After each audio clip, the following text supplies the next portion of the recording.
Hello, my name is Carrie Brown and I'm with the Central Mississippi Regional Library System.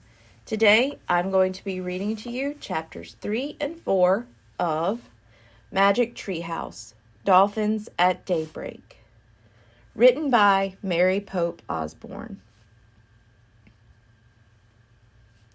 Chapter 3, Mini-Sub. "You've really done it now, Annie," said Jack. Sorry, but look out the window," Annie said. "Look." "Forget it. We have to figure this out." Jack stared at the computer. He saw a row of pictures at the top of the screen. "What did you do?" he asked.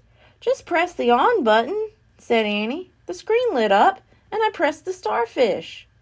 "That must be the command to go under the water," said Jack. "Yeah, then the map came on," said Annie. Okay.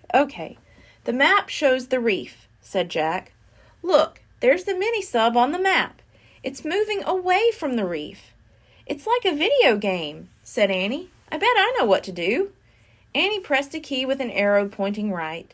The mini-sub on the screen moved right. The real mini-sub turned to the right also. "Great," said Jack with relief. "You pressed the arrows to steer the mini-sub, so now we can go back." "Oh no, not right away," said Annie. "It's so beautiful down here."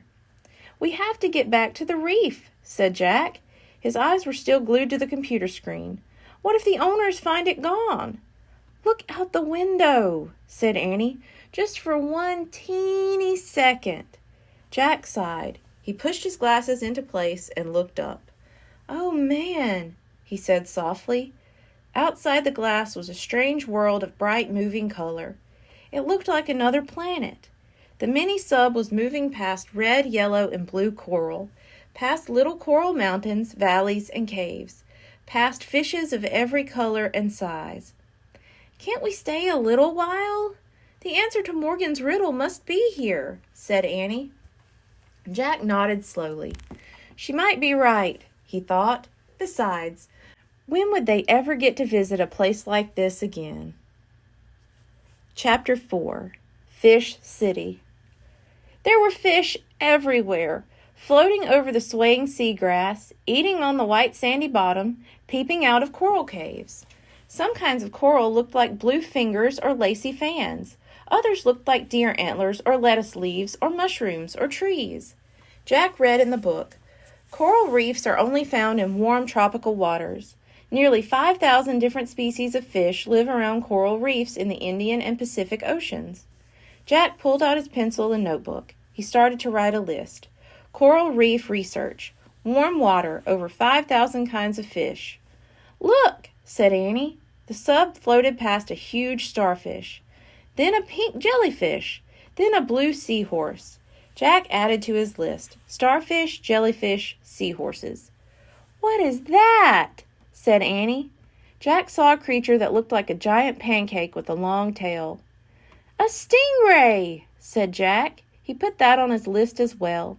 "And that?" said Annie. She pointed at the biggest shell Jack had ever seen. It was as big as a footstool. "I'll have to check on that one," said Jack. He turned the pages of the ocean book. When he got to the page about clams, he read aloud. "The giant clam of the coral reef is 3 feet wide and weighs up to 200 pounds. "Wow," said Annie. "No kidding," said Jack. He added giant clam to his list. "Dolphins!" cried Annie. Jack looked up. 2 dolphins were peering in the window. They tapped their noses against the glass. Their eyes were bright. They seemed to be smiling. Jack laughed. "It's like we're in a fish tank and they're looking at us," he said. "Their names are Suki and Sam," said Annie, "sister and brother." "You're nuts," said Jack. "Here's a kiss for you, Suki," Annie said. She pressed her lips to the glass as if she were kissing the dolphin's nose. "Oh, brother," said Jack. But the dolphin opened her mouth and tossed her head. She seemed to be laughing. "Hey, I know the answer to the riddle. Dolphins," said Annie. "They're gray and plain, but they have great beauty inside." "You forgot the rough as a rock part," said Jack. "Dolphin skin looks smooth and slippery." "Oh, right," said Annie. The dolphins flipped their tails. They swam off into the light blue water. "Wait, don't go," called Annie. "Sukey!" But the dolphins were gone. "It's time for us to go, too," said Jack. He was afraid someone might be looking for the mini-sub. "But we haven't solved the riddle," said Annie. Jack studied the bright underwater world. "I don't see the answer," he said. "There's nothing plain at all out there." "Then maybe the answer's in the mini-sub," said Annie. They looked around the tiny space. "I'll check the computer," said Jack. He studied the row of pictures at the top of the screen. He pressed the book picture. The words "ship's logs" flashed onto the screen.